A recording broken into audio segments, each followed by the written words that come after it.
Okay, so we are live. Let's see.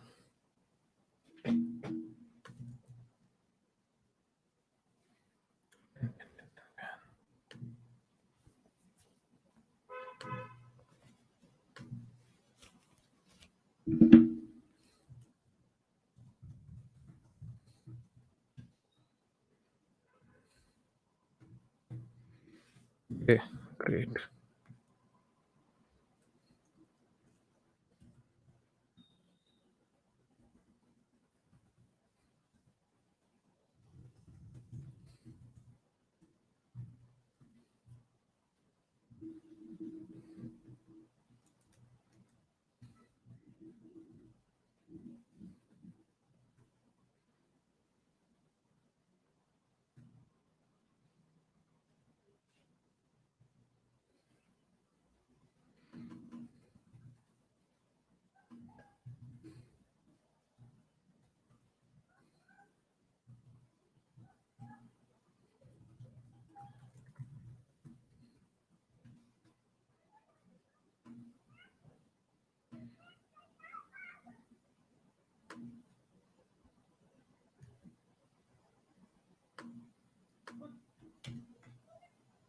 Awesome.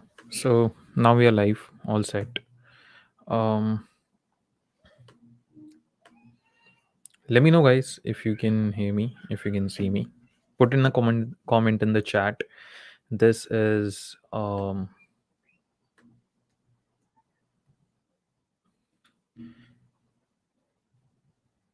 are going live from Fidaro's YouTube channel. So make sure that you subscribe to the YouTube channel as well. We'll wait just 1 more minute for more people to join in. As soon as more people join in, we'll just start right away. Okay. I'm pretty excited for this because of the topic, which is a beginner's guide, or say like learning how to invest in cryptocurrencies. So yeah, pretty excited about that.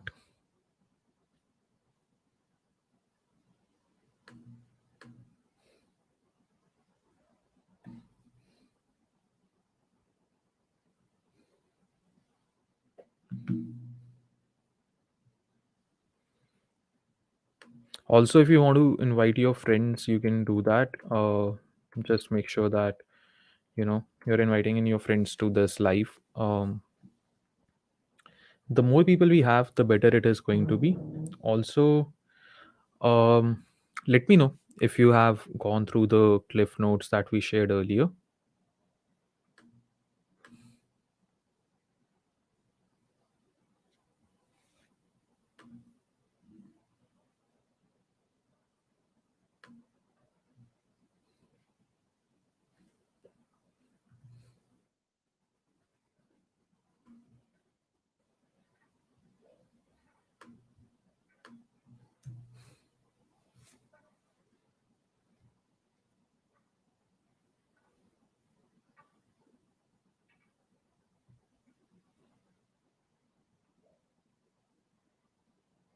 Awesome. So yeah, more people are joining in. Great, great, great. Some familiar faces, some new faces. So yeah, great to see you guys. Like this stream if you haven't. Make sure that you also subscribe to the channel. And again, let me know if you guys thought about the questions that we talked about and we covered in the last live, because that way I'll have an idea how much you are working in, how much you're putting in the time and effort, and then we can take it forward from there. Also, let me know how many lives, uh like we are going to do this until say 10th of November. So how many lives do you prefer in a week? One, two, and do you prefer short ones or do you prefer long ones? Which one do you prefer?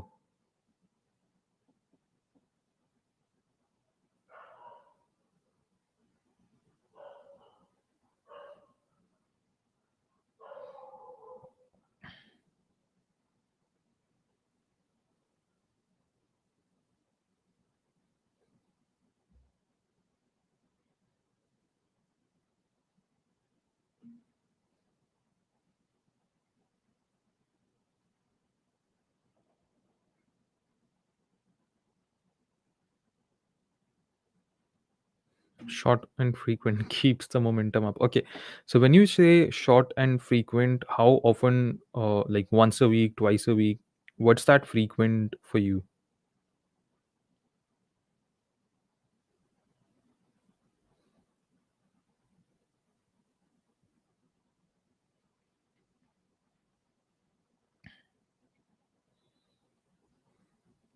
Anything that adds value in the end. Okay. That's great. But yeah, like again, how often? 4 to 5 days a week. Oh, uh, that's a lot. 2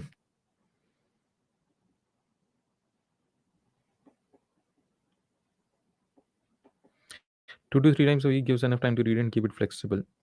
Okay. So yeah, like you said about this sort of. So one thing that we are planning to do is we are planning to uh, create summaries of all the lives that we do. Okay. For example, if you go and check the recent live that we did day before yesterday, we shared the cliff notes in the Discord. Okay.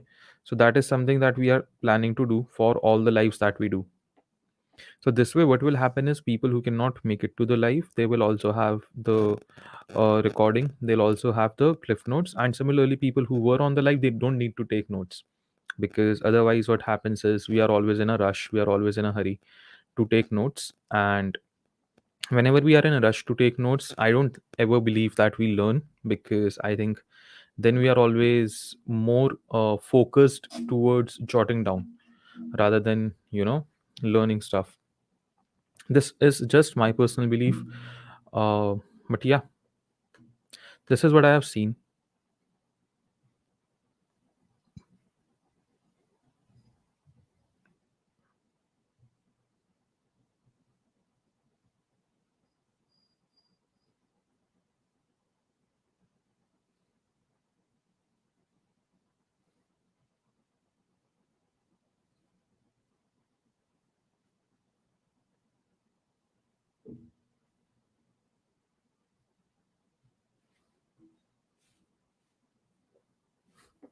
Okay, great. So yeah, it looked like script of previous live session. Correct. It was script of previous live session. Also, uh, even for this one, okay, even for this one, what we are actually going to do, we are going to again create micro notes, because first of all, this is something that will add value, right? So now, getting started just right away. So, who should invest in crypto? Okay, this is one of the most common and frequent questions that we get asked. That who should really get started with cryptocurrencies? Who should start investing in cryptocurrencies? And we usually say that anyone and everyone should not do it. The most common answer that most people say is anyone and everyone can start investing in cryptocurrencies, but no, that's far from the truth. The thing is that investing in cryptocurrency is not for everyone. See, a lot of people don't realize that some systems are okay if they're built a certain way, because some people might not be a good fit for a particular system. I personally don't think that any system in the world will ever achieve 100% adoption, because options are going to be there for people, and as long as options are going to be there, people are going to choose something else over something else. This is my personal belief. This is what I have seen happening. Okay. So the first thing is that you need to understand who should invest in crypto. So usually anyone who wants to make money is the first category who wants to invest in crypto.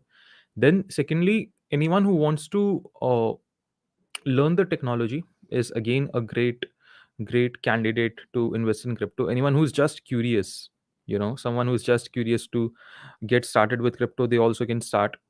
And anyone who has the patience to buy and hold for a few years, is not looking for a get rich quick scheme, even they can get started with crypto. So this is what I feel when I think that who should get started with crypto. So now the whole question becomes then, How do you invest? What do you pick? What do you choose? How do you invest? Okay, again, it boils down to the macro beliefs that you have. We talked about it day before yesterday, that your macro beliefs ultimately decide what you want to invest in. Is it going to be Ethereum? Is it going to be say Bitcoin? Everything depends on your macro beliefs. Okay, so for example, you are bullish on crypto. Let us say that you are bullish on crypto. Okay, then your macro belief would be to invest more towards the coins that you are bullish in. So for example, I think that Ethereum and Bitcoin are two of the cryptocurrencies with most chances of mass adoption. So I'm going to stay bullish on them. I'm going to say that okay, these two are going to be in my portfolio. Okay. Now, similarly, if you want to invest, you need to understand that what is it that you feel bullish upon. Okay. And if you don't feel bullish upon something, that's completely fine, because ultimately not everyone will understand everything initially. But I always suggest everyone that whenever you are starting, always have a little bit of Bitcoin and Ethereum in your portfolio. If you want to minimize your risk, then you can go to like 50% Bitcoin Ethereum in total. And that way you are securing yourself, because these two are the biggest cryptocurrencies in the world with a total market cap of 1.5 trillion. So the chances of these two going down is very less. You know, the chances of these two cryptocurrencies going down is very less. I'm not saying it's impossible. In the bear market, they will go down, but the chances of these two getting out of the market is very less. So this is something that you need to learn and you need to understand. Okay. Secondly, you need to think about again, what kind of investing do you want to do? So do you want to invest in something that you already have experience with, say technology, say finance, or do you want to invest in something that you want to learn more about, say gaming, or say meme coins? Okay, whatever you want to learn more about, you can start investing in there. The best way to learn about investing is by finding out sectors you feel super bullish upon. So for example, I use a phone, I use a laptop, I use all of this tech that is around me. So tech is one sector that I know is always going to be very bullish. Okay, because tech will always keep updating. Now, what are these coins, what are these projects that exist in the crypto space in which I can invest and they can give me a good exposure to the tech? So for example, Ethereum is tech, right? I can invest in Ethereum. It's a layer one solution. I can create dApps over it. I can do a lot of tech stuff over it. Then if I want to go for more safe and secure options, there is Solana as a layer one. There is Cardano. A lot of people hate Cardano, but again, it's okay. There is Dot. These are all tech products. Then if I want to go for finance, there is Aave. Okay, there is BNB. There are different finance coins in the top 25, top 50 as well. If I want to go for utility, there is Matic, like you said. So Matic is one coin. Again, it's entirely utility driven. It was created for a specific purpose. Then there are more utility or purpose driven coins for, like, projects that are actually created for something, a particular reason. So this is where you need to learn why you are investing, where do you want to invest. So this is very important. Think about what kind of portfolio do you want to have. So for example, Warren Buffett often said that he did not invest in Amazon and he had no regret of investing in Amazon, because Amazon seemed to him like just another website that wanted to sell books. He was never aligned with the vision of Amazon, and he never bought Amazon. So why? Because simply because he did not understand the tech. He was clear, he was honest that I don't understand the tech. I'm not going to buy Amazon. Okay, so you need to have that kind of clarity that uh, if I'm not going to understand the tech, I'm not going to invest. If I'm not going to understand uh, something, I'll stay away from it. So for example, coming back to Warren Buffett, I think Warren Buffett ultimately purchased Apple because he thought that, okay, Apple is something that now I understand the tech, now I understand everything. So again, your beliefs around what sectors you think are going to be bullish can change. Okay, you ultimately need to decide what do you want to invest in. So find out that approach. Or do you want to invest in which sectors do you want to invest in? If you don't want to invest in sectors, you want to invest in individual projects, you can do that. So these are the different approaches that you can use. Okay. Now, when it comes to investing, I always tell people that, investing is like a labor net. So you need to have an entry plan and you need to have an exit plan. So an entry plan simply means decide how are you going to position yourself in the project. Okay.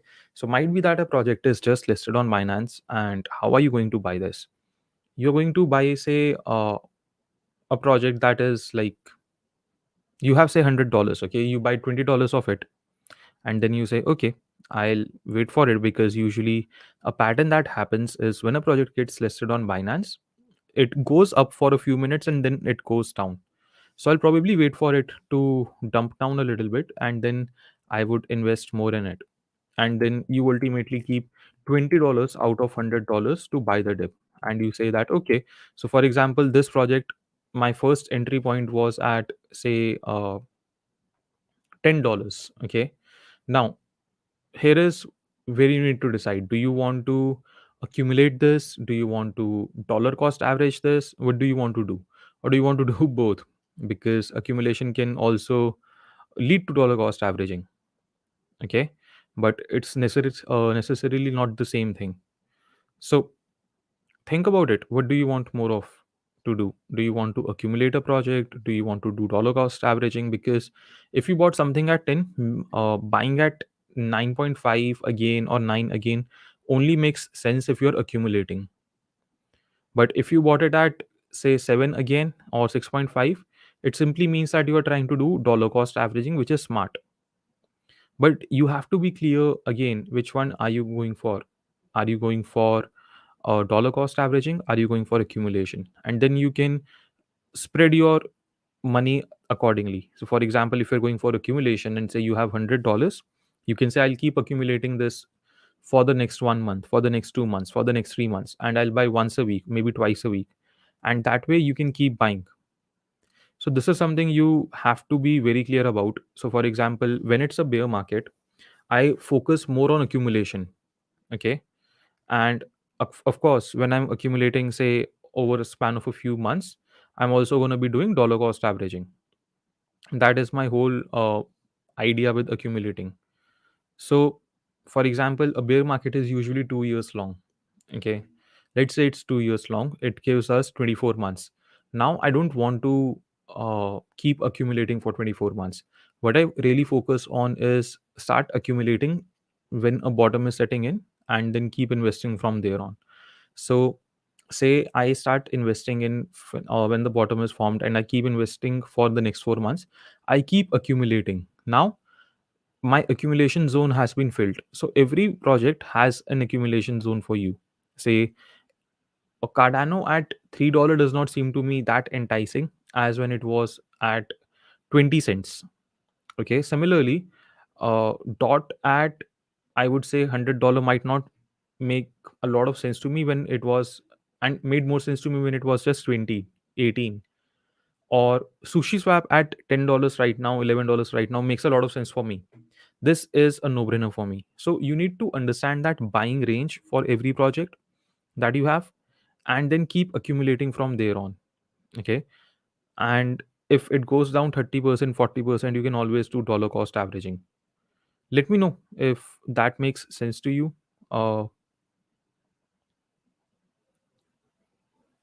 uh, this can be a little difficult, so that's why I want to know. Let me know if this is making sense. Okay.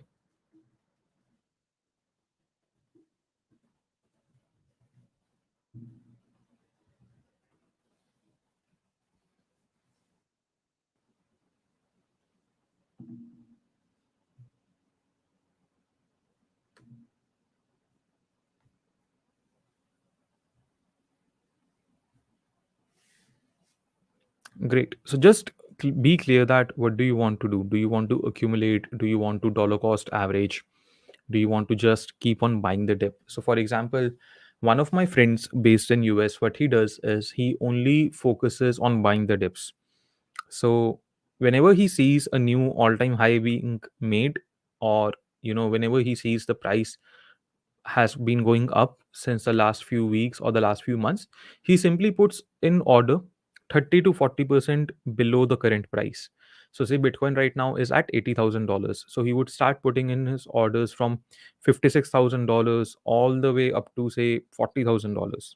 Okay. And now, what he's doing is he's patiently waiting for Bitcoin's price to come down, and he knows that it will come down for a short period of time and then it will go up. Now, since he has put his buy orders and he has put them, say, on any good exchange with good liquidity, he does not need to log in every single day. He's done. And ultimately, the whole point is that anything in the market that goes up comes down, but it may not necessarily go back up again, but it definitely comes down. So when something comes down, if you already have got buy orders, you are going to do great. So I don't know how many of you actually saw this, but Binance.us, it recently had this huge dip, on Bitcoin. In fact, let me see if I can pull this chart so it would make sense. Oh yeah, I can.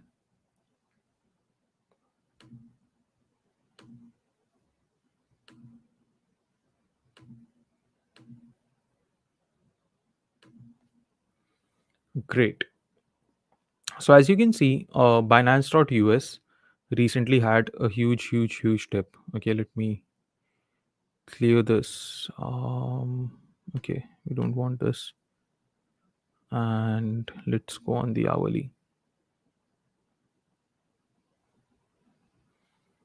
Everything was going well, but there was a fat finger sell. Okay, so if you see the price, if we go full screen, now see the price. For just a very small amount of time, uh, the price went from what? Um, 65,600 all the way to 8,200. Now, all the people who had their buy orders from here until here got filled. I had not thought something like this could happen, so I had not placed my buy orders. But a lot of people got their buy orders filled. And if you see, it had got pretty good volume.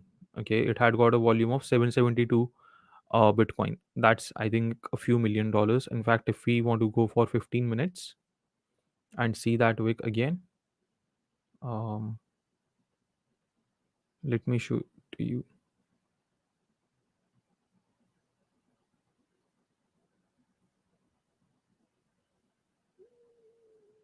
Yeah, see this 688 Bitcoins got filled.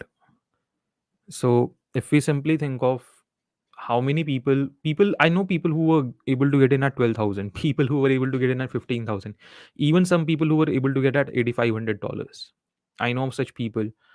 These people had these things but ready, and now when as soon as the price went back up, anyone who had bought in from, say, 8,500 to 15,000 was comfortably sitting at a 4 to 8x, and they sold the Bitcoin. And the thing is that things like these, they keep happening across multiple exchanges. You can always catch these wicks. So for example, if you see, this was 65,000, right?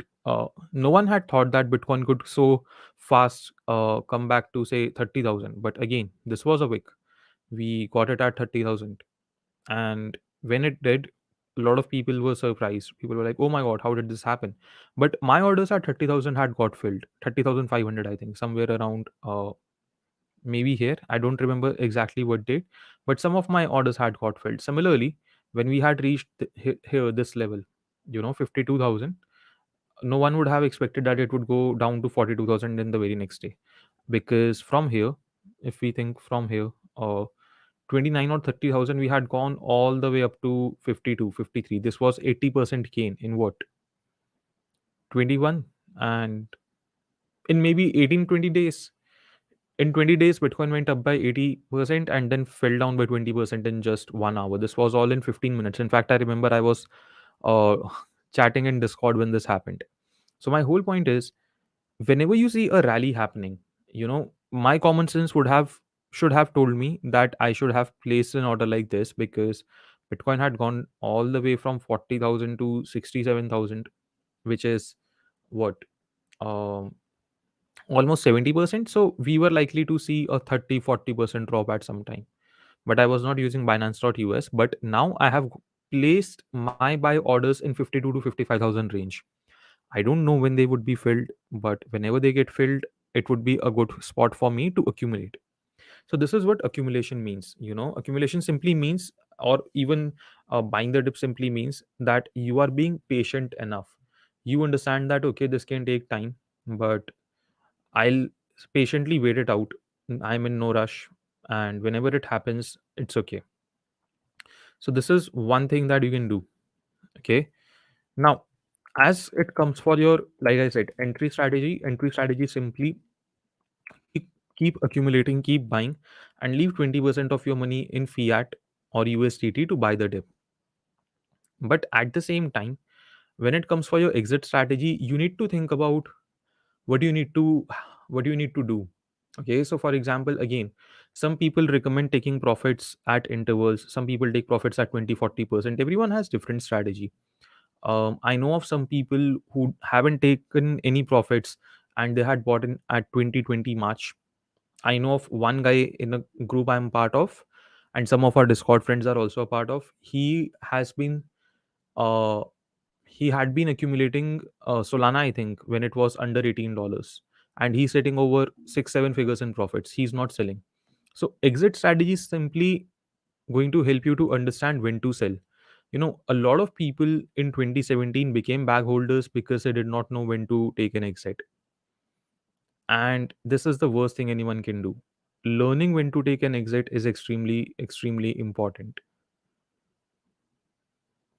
You need to learn when to take an exit.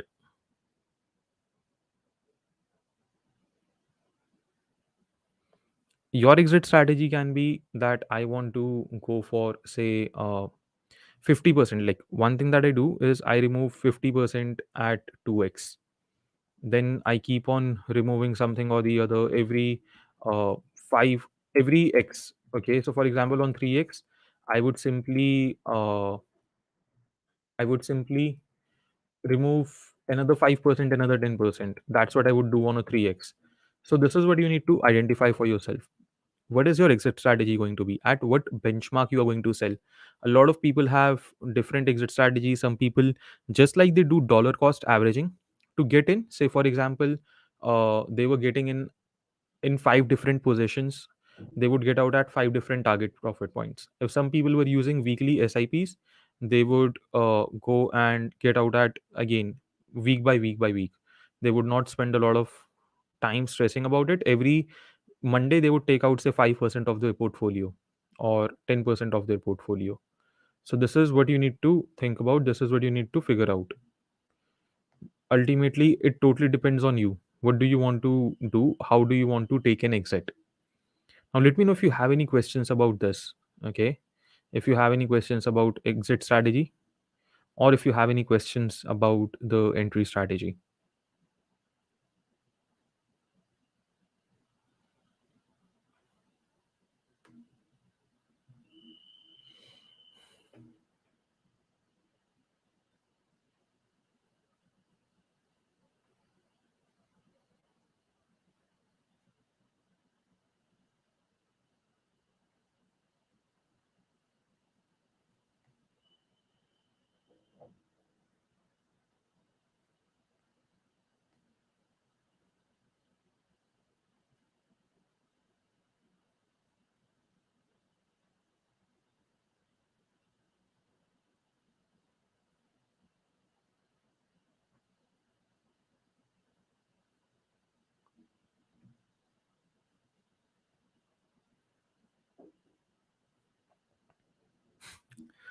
Don't be shy. If you have questions, let me know in the chat. Uh, If you haven't liked and if you haven't subscribed, let me know that too. If this all makes sense, then just give me a yay in the chat. That would be amazing.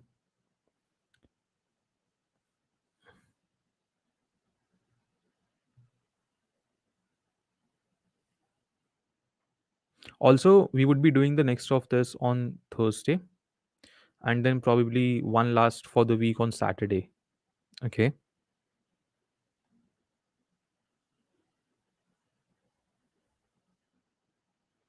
awesome. So I don't see any questions. So what I'll do is I'll go ahead and end this. And if you have questions, you can post it in Telegram. You can post it in Discord. Ideally, Discord would be better. Telegram, we should keep only for Fedaro communication. And I'll see you guys on Thursday. If you have any specific topics that you want to talk to me, you want me to talk about on Thursday, let me know about that too. Okay. And I'll see you guys on Thursday. Thank you so much for hopping on. It has been a pleasure meeting you guys. See you on Thursday.